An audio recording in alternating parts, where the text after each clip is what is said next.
Every year, well-funded companies with more people, more capital, and more talent on paper lose to smaller teams with a fraction of the resources.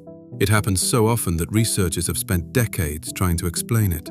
Not luck, not timing, something structural, something almost nobody accounts for when they're counting their advantages. You have felt this yourself in a team, a relationship, a family, where the side with more money, more people, more experience, somehow still lost to the side with less. 5,000 years ago, a king stood in front of the largest army ever assembled for a single war. 11 full divisions, every great warrior of his generation on his side. And in the same breath he used to boast about it, he said something so strange that scholars have debated it for centuries. He called his own massive army insufficient, and he called the smaller army standing against him sufficient. He never explained why, but if you understand what he actually meant, you will understand exactly why your resume, your funding round, or your headcount has never been the real measure of your strength. This is the 9th and 10th verse of the Bhagavad Gita. Duryodhana is still speaking to Dronacharya, and he has just finished listing his warriors one by one, like a general reading off a roster of assets. Then, without any warning, in the very next line, he contradicts everything he just said. What he reveals in that single contradiction is one of the most precise diagnoses of team failure and personal insecurity ever recorded. And it has almost nothing to do with numbers. In verse 9, Duryodhana is doing something every leader recognizes. He's listing credentials. Many other brave warriors, ready to give up their lives for me, skilled in many weapons, all experts in war. This is a resume being read aloud. Every qualification, every skill, every asset laid out for Dronacharya to see. On paper, this army is unbeatable. Then, one line later, Duryodhana says this: "Our strength, protected by Bhishma, is insufficient. Their strength, protected by Bhima, is sufficient." Read that again. His army, 11 divisions, led by the most decorated warrior of the age, is insufficient. Their army, 7 divisions, smaller in every measurable way, is sufficient. This makes no arithmetic sense, and that's exactly the point. Duryodhana isn't doing math, he's leaking a truth his conscious mind refuses to say out loud. Here is what the commentary reveals, and it's the key to this entire episode. Bhishma is the greatest warrior in the army, but his loyalty is split. He raised the Pandavas as his own grandchildren. He loves them as much as he loves Duryodhana's side. But part of him will always be somewhere else. Bhima, on the other hand, protects a side he is completely, unambiguously aligned with. No divided loyalty, no internal conflict. Every part of him is pointed in one direction. Duryodhana's army is larger in number, but it is smaller in alignment. And some part of him, the part that isn't performing confidence for the room, already knows which one actually wins wars. Notice something else about this moment. Duryodhana isn't saying this in private. He is standing in front of his own army, the very soldiers who are supposed to march into war believing they are unstoppable. And he tells them, in effect, that they might not be enough.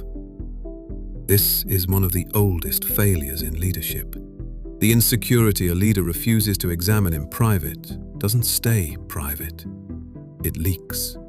In a phrase, a tone, a moment of unscripted honesty.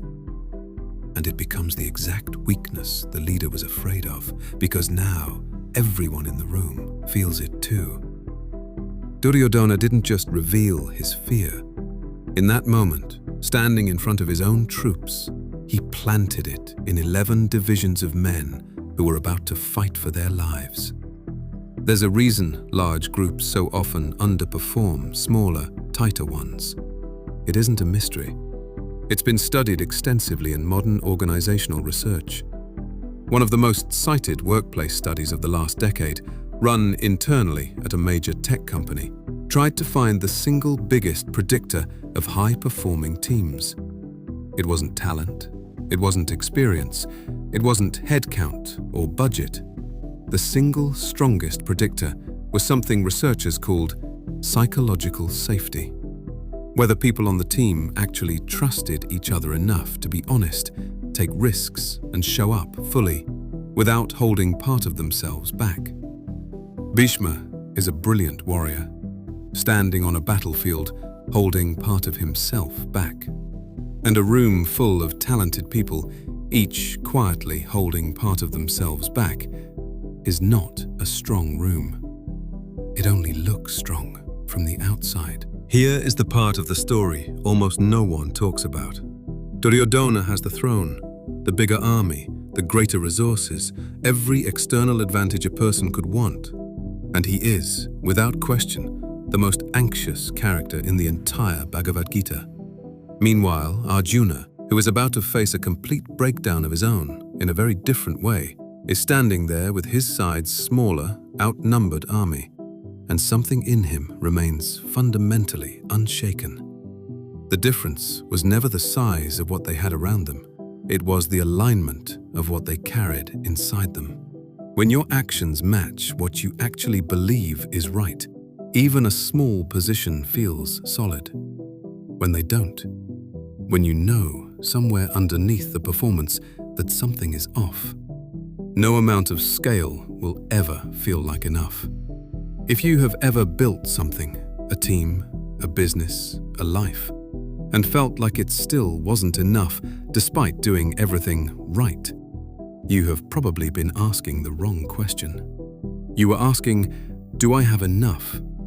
Duryodhana had more than enough by every visible measure, and it still wasn't enough for him, because that was never actually the right question. The right question is the one he accidentally answered without meaning to. Is what I have actually aligned, or is it just accumulated? So how do you actually tell the difference between a team, a relationship, or a life that is genuinely aligned versus one that just looks impressive? Ask what psychologists studying moral injury and organizational trust call the alignment question. But I'll give you a simpler name for it: the Bhishma check. Is everyone here, including you, fully here? Or is part of someone, including part of you, quietly loyal to a different outcome? You can feel the answer before you can prove it. It shows up as hesitation in meetings that should be simple, loyalty that needs to be constantly reassured, a nagging sense that something would fall apart under real pressure, even though nobody can say exactly why. Here is how to practice this, not philosophically, practically. Before you try to add more people, more resources, more hours, more approval, stop and ask 3 questions. 1. Of what I already have, how much of it is fully aligned with what I actually value? 2. Where am I performing strength I don't actually feel? 3. What would I have to admit, honestly, if I were standing in front of my own army right now? This is the sufficiency practice, not chasing more until the fear goes away, because Duryodhana proved that doesn't work. Building fewer, more honestly aligned pieces until what you have actually holds. Duryodhana believed the war would be decided by who had more. He was wrong before the first arrow was fired, and some part of him already knew it. Which is exactly why he said what he said in verse 10. You have almost certainly built something, a career, a team, a relationship, around this same belief, that if you just add enough, the feeling of insufficiency will finally stop.